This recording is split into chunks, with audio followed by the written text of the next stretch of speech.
Good morning, everyone. Welcome to Tuesday Morning Chapel. For those of you who were expecting to see Pastor Dick is off this morning. No, not that kind of off. Pastor's good. I'm just filling in for him on a Tuesday morning. But I thought it'd be a good chance for me to follow up with where we were yesterday morning on Monday Morning Chapel, talking about the character of Jesus and who Jesus is. And sometimes the best way to use that as an example is to show the contrast of something. And contrast is basically a stark difference between two things. Okay, and so this morning we're going to talk about Esau and the Edomites and how that relates as a complete opposite of what Jesus was. And the contrast, I'm big into photography. I love photography. And so most cameras do autofocus by contrast, meaning that if you point a autofocus camera at a plain white wall, it will not focus on it because there's the focus points use contrast. If you stand somebody in front of that plain white wall, their silhouette is a contrast to the white wall behind them, and the difference allows that autofocus to focus on it. And so you need some kind of contrast to be able to focus. And the same relates to this. After talking about the character of Jesus yesterday, I want to talk about the character of Esau today to show the contrast between the two, the distinction between the two. I'm going to start out by reading a little bit of introduction. Esau was the son of Isaac and the grandson of Abraham. Genesis chapter 25, starting with verse 20, let's see, where should we start at? Verse 29. Genesis chapter 25, verse 29. Now Jacob, and Jacob and Esau were twin brothers, okay? They were sons of Isaac and Rebekah. They were twin sons. Esau was actually the oldest twin because he was born first. And then Jacob came out holding on to Esau's heel. So they came and born virtually at the same time, but Esau was the oldest. Therefore, Esau was due the birthright as the oldest son from his father. And part of a birthright, it's twofold. One is a blessing of whoever the oldest is and his future generations. Very important, that blessing. It is a generational blessing. And those of you that we've talked before, gone through Hidden Roots or whatever, if we've dealt with generational curses, this is a generational blessing. A generational curse, we'll go into it maybe real quickly. We'll take a lot of rabbit trails this morning. A generational curse is something that the enemy, Satan, has started with your grandparents, great-grandparents, great-great-grandparents, started a dysfunction in them, whether it be the root of anger, bitterness, addiction, whatever it may be. The enemy then walks away because in your dysfunction as a parent, they then raise their children in that same dysfunction generationally. And then when they grew up and had children, they raised their children in that dysfunction. And so a dysfunction self-perpetuates itself in a generational way. A blessing can do exactly the same thing, and that's what the Hebrews were intending to do, and that was their purpose, to generationally perpetuate a blessing. So that I bless my children, I raise my children in blessing, therefore my children will raise their children, who happen to be my grandchildren, in their blessing, and it will self-perpetuate itself. What has happened here is that there was a generational curse that self-perpetuated itself. Esau lost his birthright, And we'll kind of go into that in the next few verses. But the first part, the two-part of the oldest son, first of all, the generational blessing. But secondly, the inheritance of the oldest son was a double portion. And so the oldest son would receive a double portion of everybody else that received an inheritance. Same would be true with the prodigal son. In the parable of the prodigal son, the oldest son was offended because the youngest son took his inheritance and went out and squandered it. In order for the youngest son to get his inheritance, the oldest son would have already had to have been given a double portion.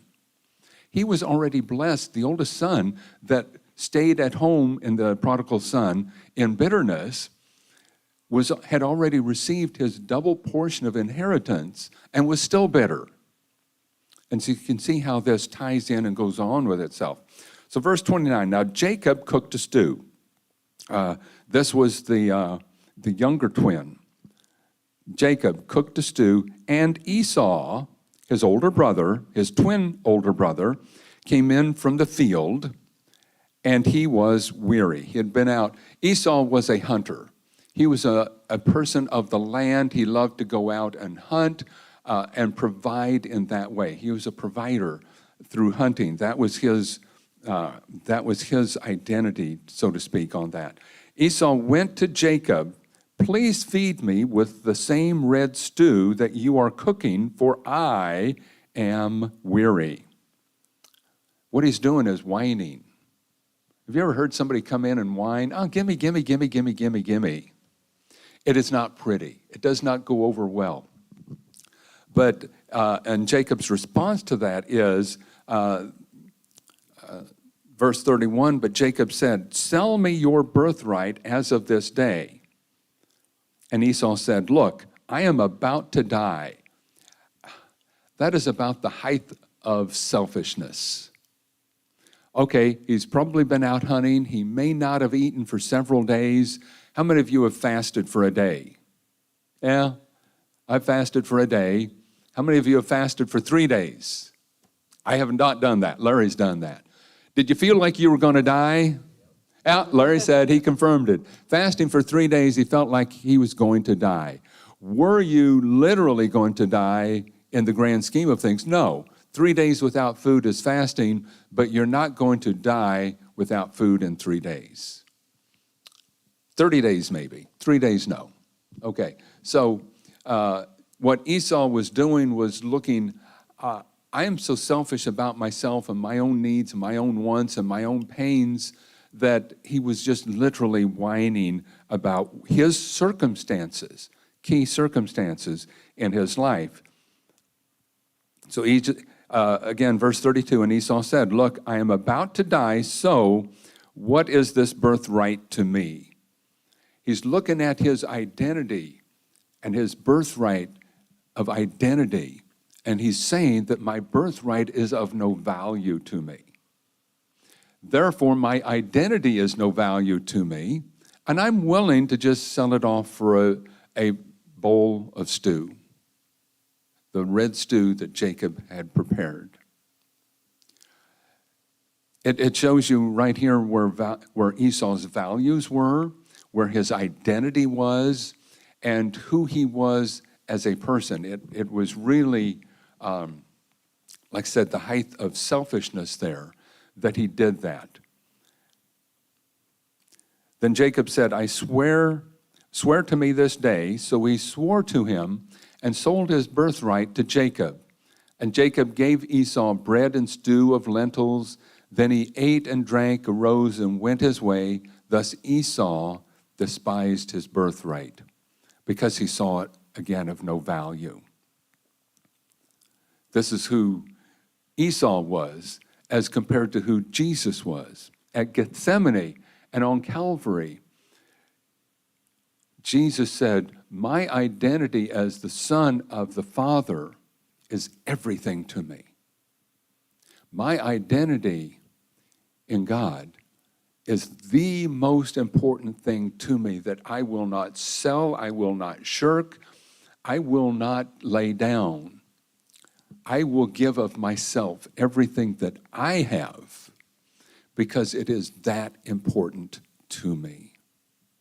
I value my identity. Esau, as in contrast, had no value for his identity. He was willing to sell it off freely for his selfish hungers, and it was done. So that's where Esau starts with his identity and who he was as a person. And so Jacob picks up his the birthright and takes it, and actually in a deceptive way. But he does that, and he becomes the next generation that received the blessing from his father to continue the lineage of the Hebrew people. Abraham, Isaac, and then down to Jacob, when it should have gone to Esau. But it went from Abraham to Isaac to Jacob. So who does Isaac or Esau become in all of this? And I'm going to tie him in. I'm going to, historically, I'm going to, Chicago, Michael, you're okay back there, but you can walk right up and sit where you normally do if you want. Just walk right in. I know where you were, so we were okay with 9 o'clock this morning. And I did know where you were, and I'm glad you came and joined us here. Good morning. So the Edomites are then descendants of Esau.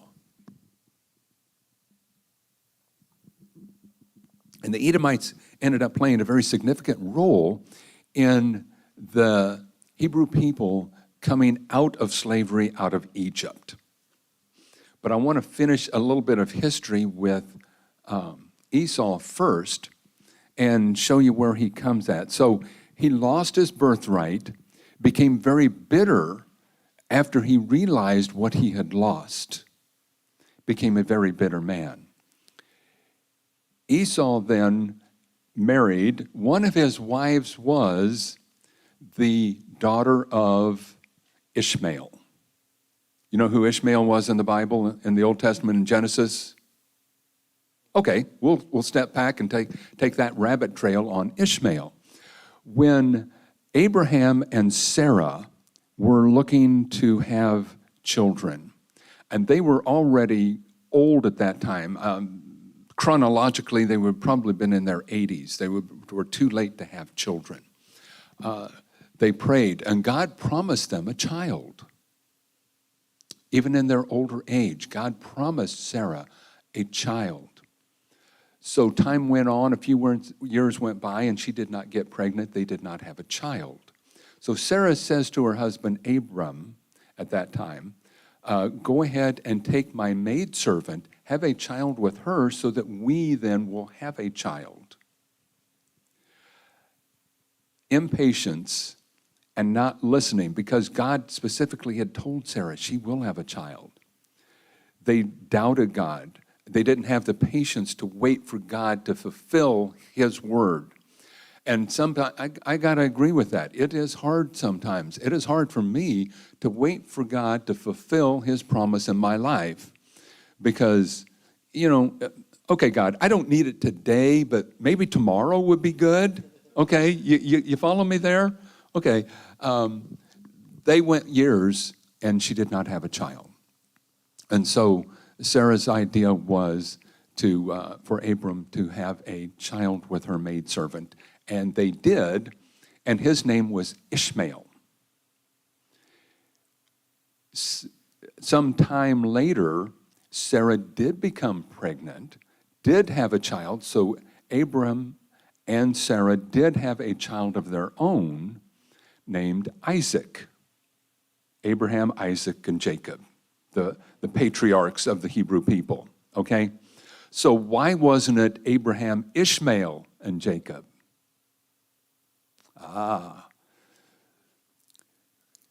So Ishmael's mother, once Isaac was born, became fearful for their lives, that they would be killed to eliminate them from the family tree so that all the generational blessings and all the generational inheritance would go through Isaac, and they would lose out. And so they left in bitterness and in fear for their lives. Ishmael was raised in that fear and that bitterness over the loss of his birthright. His daughter then, remember talking about generational blessings and generational curses? His daughter then would have been raised in that generational bitterness. So Esau lost his birthright and grew up in bitterness, married Ishmael's daughter, who was raised in fear and bitterness, and therefore you have a husband and wife both raised in fear and bitterness, and you know what they're going to do?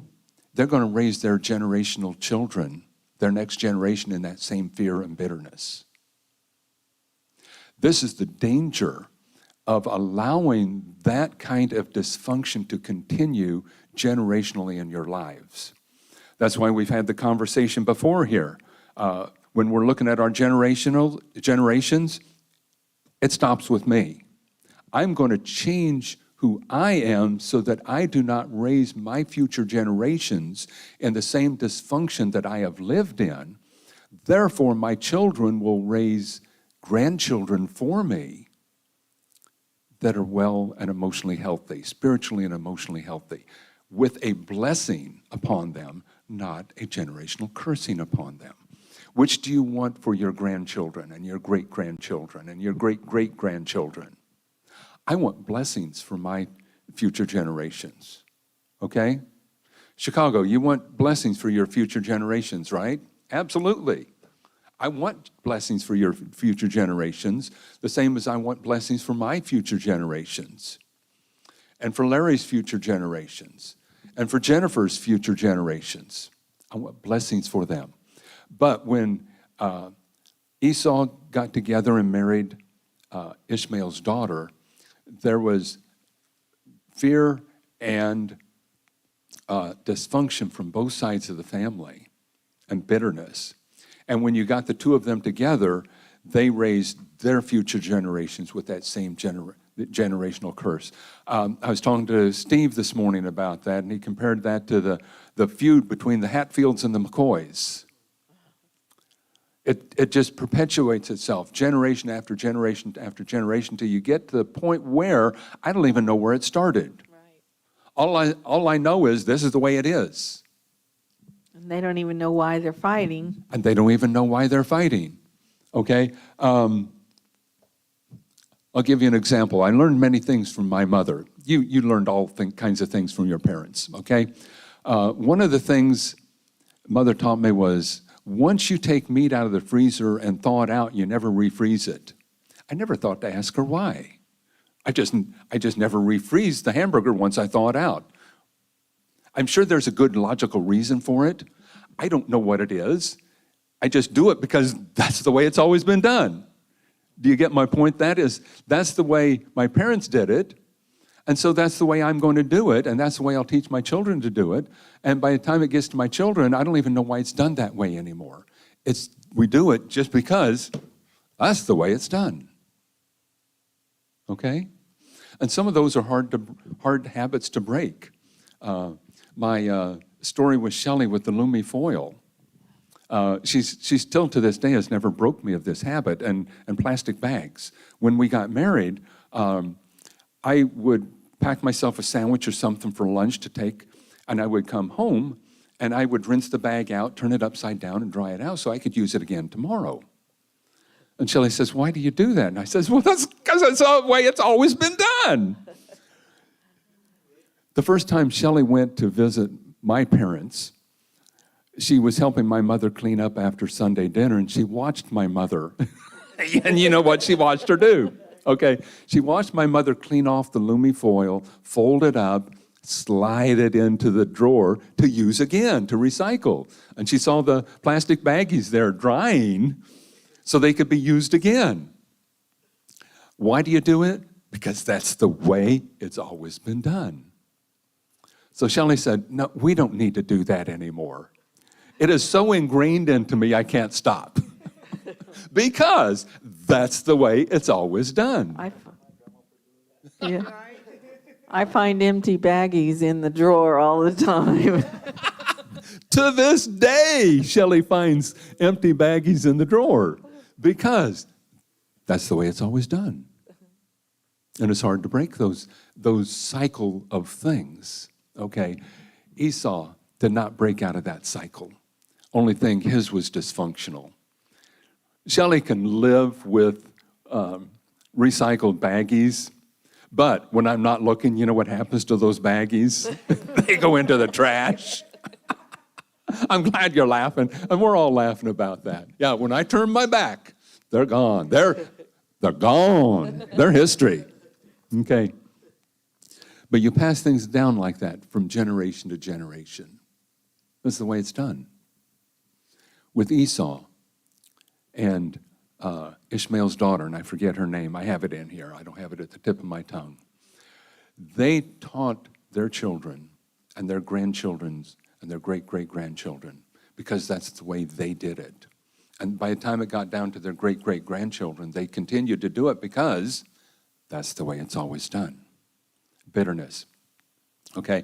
And I'm contrasting that to the goodness and the integrity and the identity of Jesus Christ. You can see the two polar opposites there. And it's easier to see the goodness in somebody when you can see badness also. If you've never seen sin, we've all seen sin, but hypothetically, if you've never seen sin, you don't fully understand grace, love, and mercy. Your understanding of grace, love, and mercy is full and complete because you've seen the contrast of sin and dysfunction in people's lives. And it causes you to appreciate it more. It's my cooking story from a couple weeks ago. I prefer Shelley cook. I'm okay with that. But I can cook. And because I can cook, I know the effort that it takes to do that. Because I know and have experienced the effort it takes to do that, I appreciate it more when somebody else does it for me. If I had never cooked, had never put my hands to it, I would not have the same appreciation. I could watch it and say, yeah, you do a really good job. Thank you so much for that. But my level of appreciation changes when I've actually done the work myself. And I know what effort it takes and what effort is put into that and the work that's done there. It puts me into a new level of appreciation. So, what are the words out of my mouth when we finish eating? Thank you for cooking dinner. Once, twice, every time? Yeah, most every time. Okay. Expressing a gratefulness, a thank you for what you've done. That appreciation, that is character. Hopefully I have a little bit of character in me that you can see. And hopefully you see more of the good character than the bad character in me, because we all have our fleshly fallacies and fleshly weaknesses, but hopefully we get to the point where the goodness in us outshines anything that is wrong, negative, or bad. Okay, the Edomites. Who were the Edomites then? Let me take a quick drink.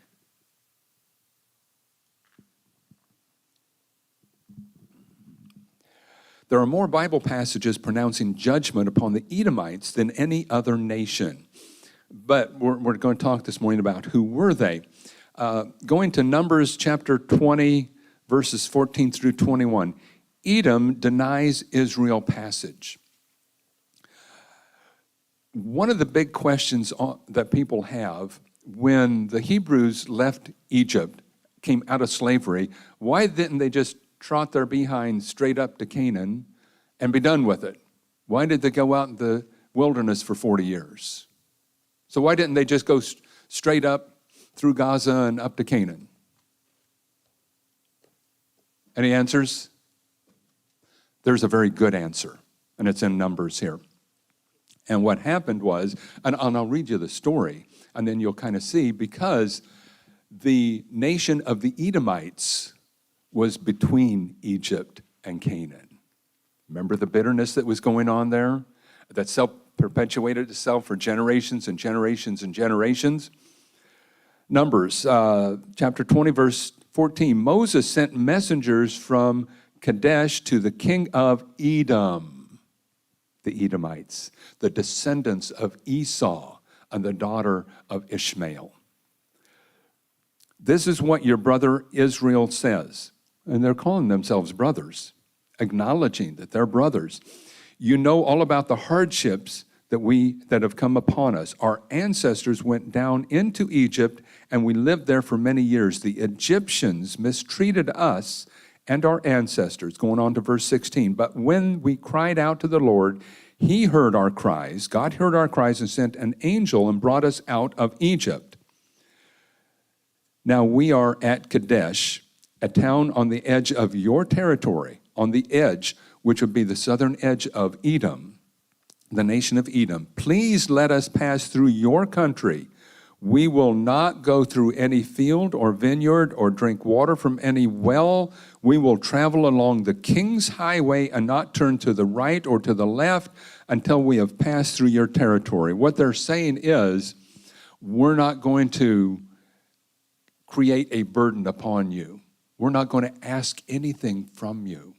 We're not going to take anything from you. We're going to stick to the road. We're going to move right along that road, and we're going to get through your land, and that's all there is to it.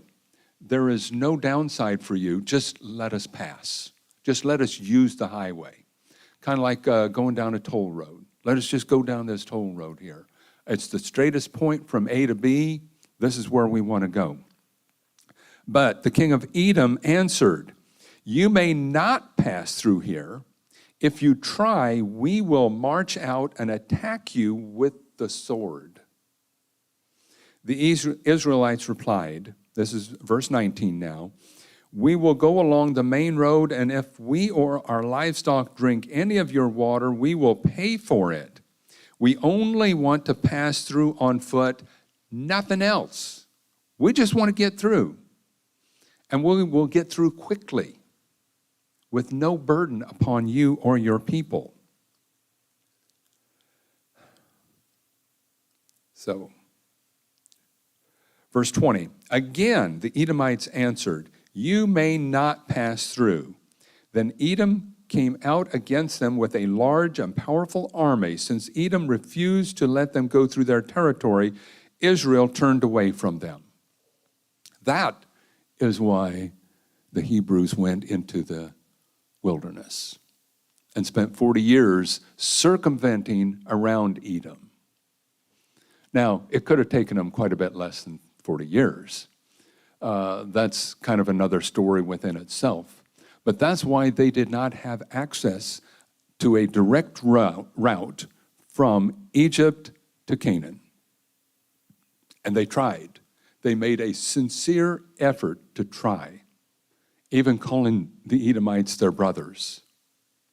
But because of the bitterness that had passed down from generation to generation, from Esau on down, even though they acknowledged them as brothers, they said no. Not only no, but really no. It's not going to happen. That's born out of bitterness. Just like the Hatfields and the McCoys. Just like the Hatfields and McCoys. You know how they won't let, if the other ones come near their property, they got their guns out and shooting at them and everything. And if you step foot on our property, we will kill you. And that's what the Edomites said. But yet they don't know why they don't want them on their property. They just know that's how it's always been, and it's always going to be that way. That's how it's always been, and it's always going to be that way. Okay? You can see the destruction that happens out of that kind of bitterness, out of that kind of dysfunction, out of that kind of wrong thinking. That's why the whole purpose is here to change your old normal and your old way of thinking into a new normal and a new way of thinking. That dysfunction stops right here and with me. I had to say that at one point in my life. Up into my early 40s, I was extremely dysfunctional. Hopefully today I'm slightly less dysfunctional. But at some point in my life, I had to say, and I did say, it stops with me. One of the problems that I ran into, my kids by that point were already 10 years old or so. And so I had already raised them in dysfunction. And I spent the following 20 years correcting that dysfunction in my children and rebuilding a relationship with them. My children are wonderful young men. I love them dearly. All boys, no girls. They've had all boys, no girls. But because of Shelley, we have granddaughters and great-granddaughters on her side of the family. But yeah, so what I've had to do, once I decided it stops with me, it didn't just automatically flip a page and all of a sudden things were perfect and wonderful and everything is good and easy and light and and it's all rainbows and blue skies. It didn't happen that way. I've spent 20 years rebuilding relationships that I destroyed in the first 10 years of their life. It took time. It took a lot of time. And I'm still not there. It's a work in process. But I can call my sons today and pick up the phone and call them, and they're glad to hear from me. That does me a lot of good. Does me a lot of good. Everlasting hatred.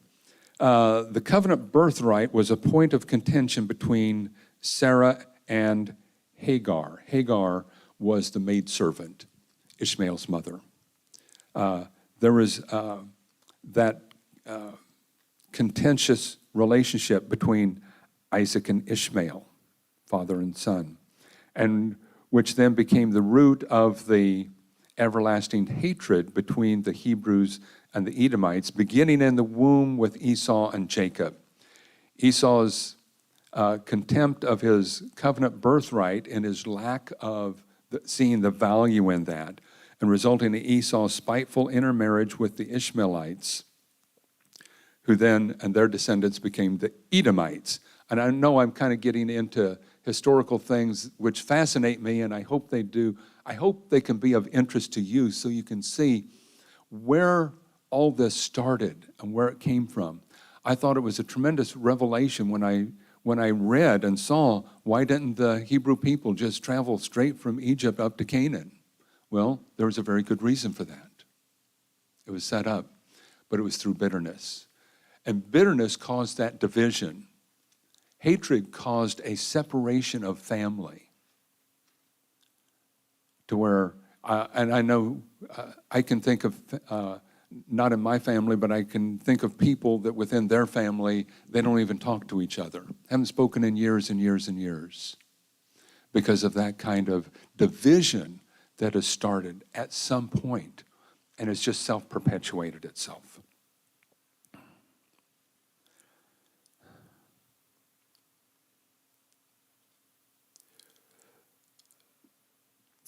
The travel from where they were to where the Edomites got to, they migrated out of Arabia into Edom, which was basically south of Judea in that area, and drove the Edomites moved westward and expanded there. Directly west of Edom were established routes of passage. Land there was historically more prosperous and resourceful than the land of Edom. But there's two different things. The land of Edom was a trade route. So there's prosperity off the trade route. But to the west, the land was more productive for agriculture.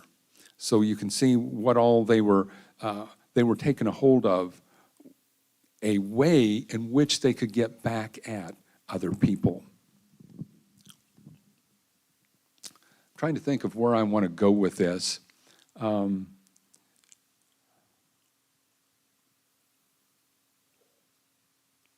I don't know that I feel led to cover the rest of this. That's basically where I wanted to go, and I want to kind of expand on that and really hear from the rest of you about how you have gone about now healing those divisions between you and mother and father, you and siblings, you and children. How are you going about healing those divisions and those bitternesses that have started? I'd kind of like to hear from you now. Anybody have anything they want to share? Yeah, Michael, go ahead.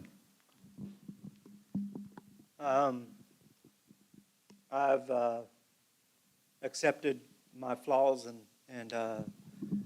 and that's why I'm, reaching out to different programs to trying to better myself and correct myself and to restore my relationships with my kids and my family. So Absolutely, I like that because you started with recognizing your flaws. Right. Okay, if you don't know what they are, if you can't identify what's wrong, there's no way to fix it. If you drive down a road with a great big pothole in it and you never realize the pothole is there and you just keep driving around it every day, it never gets fixed. It's only when you realize that pothole is there, and what causes you to realize that pothole is there?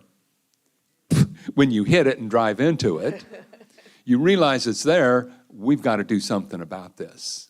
We've got to fix this. You recognize that it is there.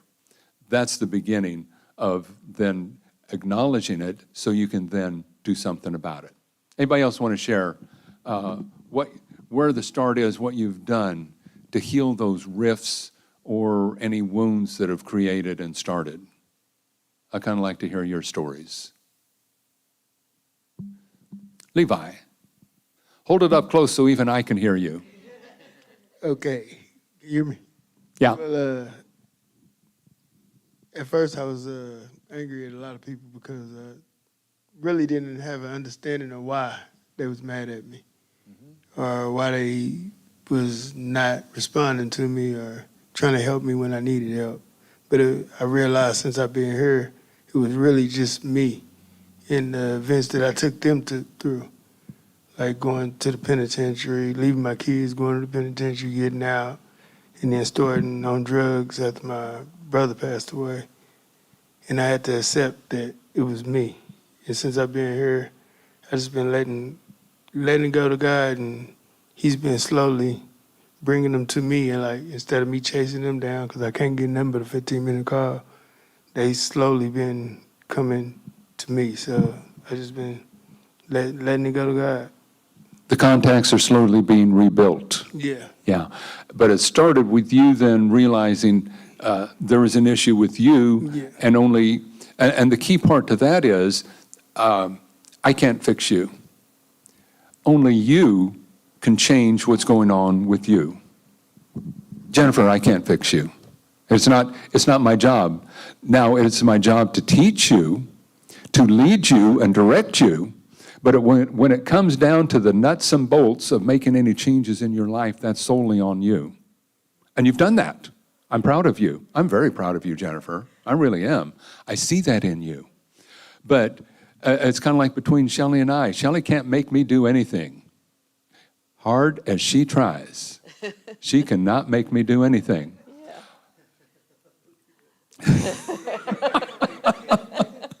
Okay? Only I can do that. And vice versa. I can't make her do anything. She can only do what she chooses to do. So we have a good relationship because she chooses to do what I want her to do. It works out really well. But it's only because she chooses to do so.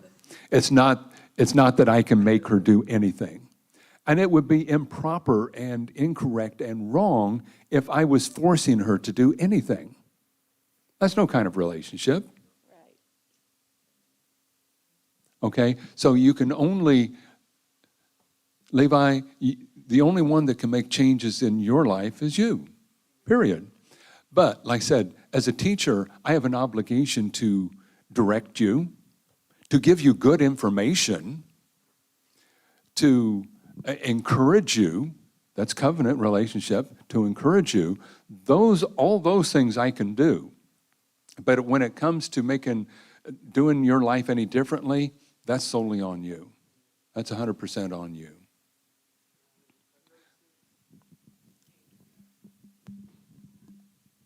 I said, I guess they noticing that I'm trying, that I'm really trying to change, because they tried for a long time. The last 2 years that I was on drugs, they tried to get me to, and I was just out of my mind, going crazy.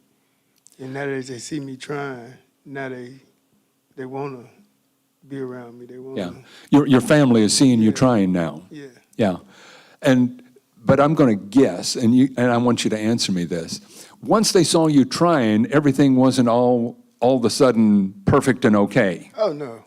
It's a process. It's a process. It's a process. And the longer you show them you're trying, the closer you will become to each other. Yeah, It's a process. Be patient with it. It'll happen. yeah. It will happen. Sometimes it'd be like, it's a process, like when I'm making progress, but then it'll probably step back a little bit. Okay. Maybe the next time I call them, it's just back and forth right now, so. But there is a little bit of process each and every time. Yeah. Take pride in that. Take absolute pride.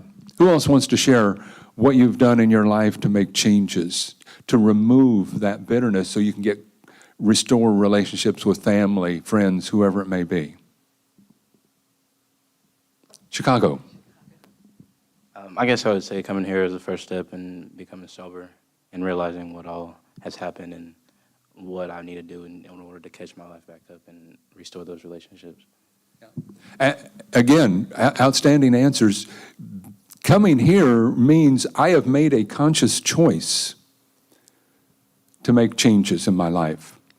I'm going to take a twist on that because I see you here for that reason and that right reason, and I like what I see. I really do. We've had a lot of people, and continue to have people, especially in the wintertime, that come here just for a roof over their head because they've got no place else to go. And you know what? I'm okay with that. And the reason I'm okay is they see what's going on here. A seed is planted here. And usually within a few weeks, they'll move on. And within a few months, they come back. Because when they see what's going on here and they leave, because they're not ready for it, because all they was looking out for was for a roof over their head, they leave and they go back out into the world, into the misery of their old life in the world, and they're thinking, you know what, wasn't so bad back there. That was a good place. That is the kind of place I now want to be and I choose to be, and they choose then to come back a second time. And they come back with an entirely different attitude, purpose, and work ethic. Fortunately for you, Chicago, you had already made that decision in coming here. You didn't come here and then make that decision later to return. You had already made that decision when you first came here, which is to your credit right there. But what did you see when you got here? As far as, let's compare this to the misery out in the world. What was your impression when you came here? What did you see? I saw a lot more motivation and help. Honestly, people were wanting me to do better. And whenever I was out on the outs, and I didn't have that, knowing the people I knew. Yeah, everybody here wants to see you succeed. Everybody here loves you. Everybody here loves everybody because it's the agape love we was talking about. The agape love is, I want you to prosper. I want you to do well. If you're out in a trap house doing drugs with somebody, does the person next to you really want you to do well? Nah, not even close. Okay. Maybe enough to feed off of you. Oh, okay, yeah. What they want, no, their motivation is just to, what you said, Michael, feed off of you. They want to feed off of you. What can I do to help you? What can I get out of you? What can I get from you? Okay? When you step into the kingdom of God, things flip over. That's the contrast. That's the contrast between the life of the Edomites and the life of the Church of Jesus Christ, but based on Jesus' identity.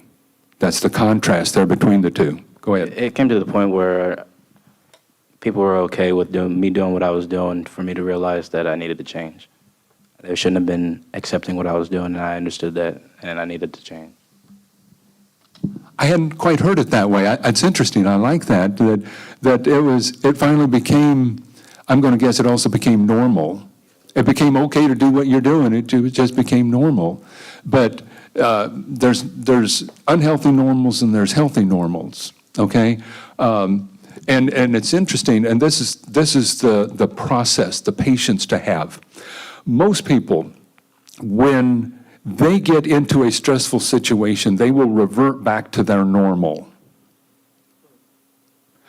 Okay, now is your normal a healthy normal or is it a dysfunctional normal? I'm asking a rhetorical question here. You don't have to answer. So it's kind of like if you stress out a smoker, if you look at the first thing they do, they pull out a cigarette and start smoking to relieve them. If you stress out a non-smoker, they'll pull out a candy bar and start eating. Okay? But you tend to revert back to your normal. The process here is to make a shift to a new healthy normal so that when stressful situations come up in your life, which I assure you they will, it'll happen, that you have a new normal to slide back to return to. You have a healthy normal to fall back into when you get into stressful situations, which is just a part of life. My life has been full of stressful situations, and I'm not unusual or different than anybody else. Everybody else has lived a life that has been full of stressful situations. When you're stressed out, you tend to return to what is normal for you. My key is to prosper. I don't want you to go back to your old normal. I want you to find a new normal so that when you get into that stressful situation, you have a new normal with Jesus to fall back to. Not to necessarily, let me rephrase that, not to fall back to, but to fall onto and rely on. I've got that now. I don't need the old life because that's no longer my normal. I've got a new normal right here. Anybody else want to share changes in their life? What you've done to make, step away from that dysfunction or from that old life or from the Hatfield and McCoy life? Anybody else want to share? Change of environment. Give Michael the microphone. Put it up close so everybody can hear you. Change of the environment you're around. Change of environment becomes very significant because we are all, I'll go back to talking about likes attract likes. I strongly believe likes attract likes. Do you think that somebody deeply into a drug addiction will attract somebody into a relationship that is a non-drug addict, that is having a healthy, that goes to work all the time, that has a normal functioning life? They will not attract that kind of person into their life. They will attract another drug addict into their life. Likes attract likes. So first of all, you need to get out of the environment that you're talking about so that you can change your identity. And when you change your identity, if you want to attract a emotionally, spiritually healthy person into your life, how do you do that? By becoming spiritually and emotionally healthy yourself first. Then you can attract that environment into your life. And that's what you're doing here. That's why you made the decision to come here, okay? So likes attract likes. In that way, you're all making that progress, that step to change your normal so that you can then be the kind of person that you want to attract into your life or an environment you want to attract into your life. So when you do and change your identity, you go back home and you change your environment. Right, because you can go anywhere and still find that environment anywhere you go. But until you change yourself, then you can be somebody different. But, yeah. And when you start making changes in yourself, it is very obvious. I'm a watcher. I watch all you guys. Trust me, I watch each and every one of you. I really do. But I watch you in a good way. I watch for the changes that are going to occur, for the lightness that comes upon you, for the countenance in your face, for the smile on your face. That's what I watch. That's what I watch for. It really is. I do not watch you with the anticipation and thinking he's going to crash and burn. I don't want that. I watch you because I enjoy watching the success, the changes I see in you. And it's interesting because everyone that comes here, because they choose to be here, because they want to do that in their lives, I see that come over their face. I see it happen. I truly see it happen, and I see that happen in you guys. I see that happen.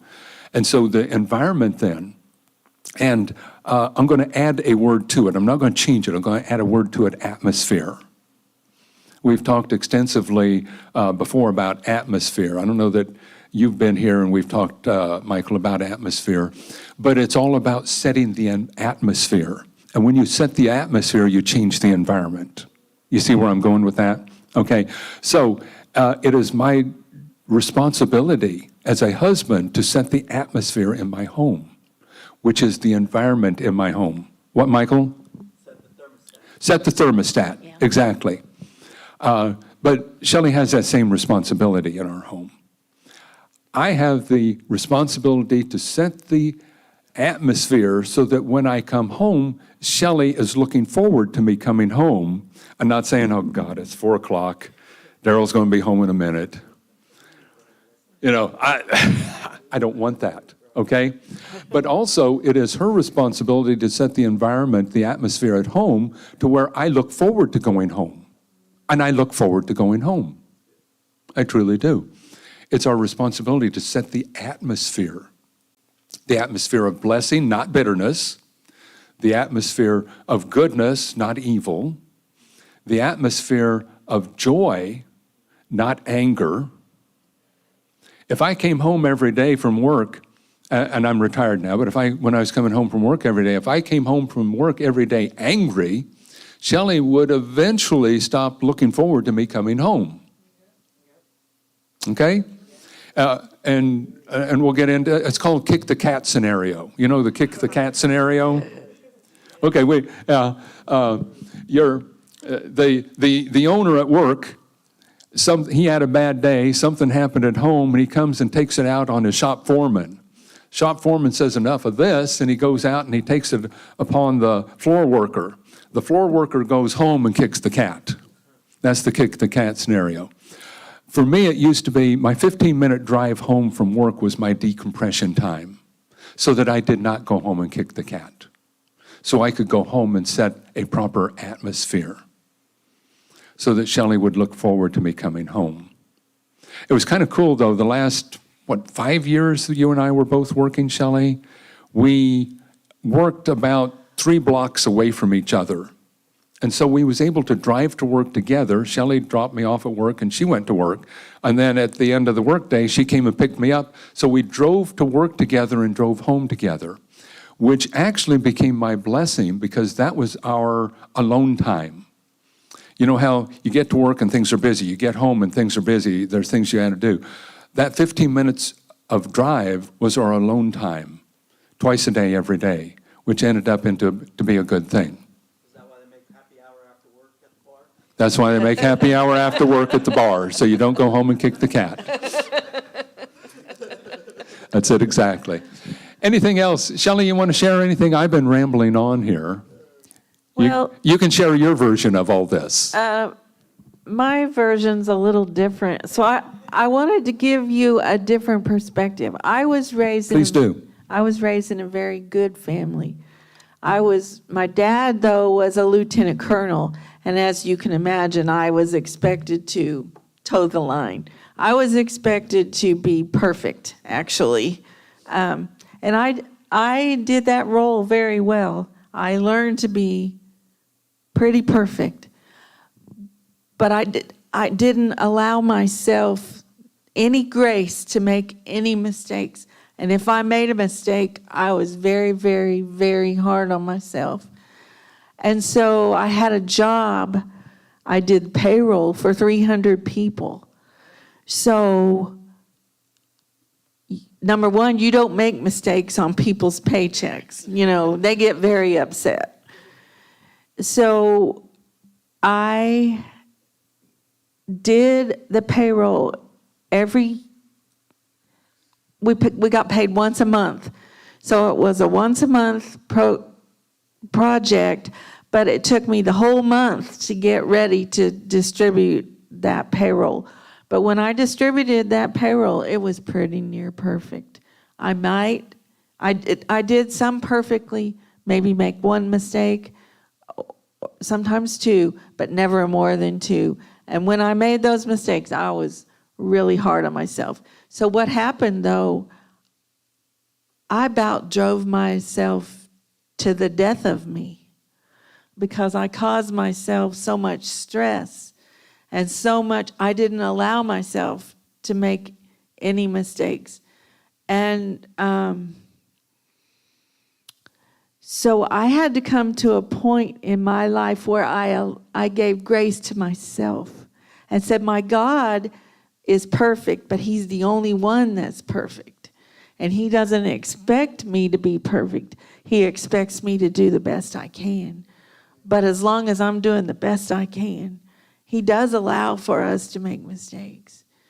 And that's been a hard thing for me to learn, but that's something that I learned. I mean, my dad didn't do it to be mean to me. He did it to raise me to be the kind of character that he was, you know. That was his normal that he was passing along to his next generation. Yeah. Yeah, he wanted the best for me, right? He wanted me to rise up and be above and shine, you know. He wanted me to shine, but it just kind of, I'm a sensitive person, so I internalized all that. And he didn't mean for me to, but it's just one of those things that happened. But he's my hero. My daddy's my hero and always will be. He was pretty perfect. He was my father-in-law, and I respected him and loved him tremendously. Good guy, really a good guy. The point there being, if I can take a point out of there, Yeah. do the best you can, and when you're not perfect, have grace upon yourself and on other people. Yeah, Right. yeah. Michael, would you close us out in prayer? You can do it. I believe in you, so I know you can do it. God, thank you for this day that you've given us and the lesson that Daryl has given to us to go out there and share with others. Lord, please go out with us and help us, I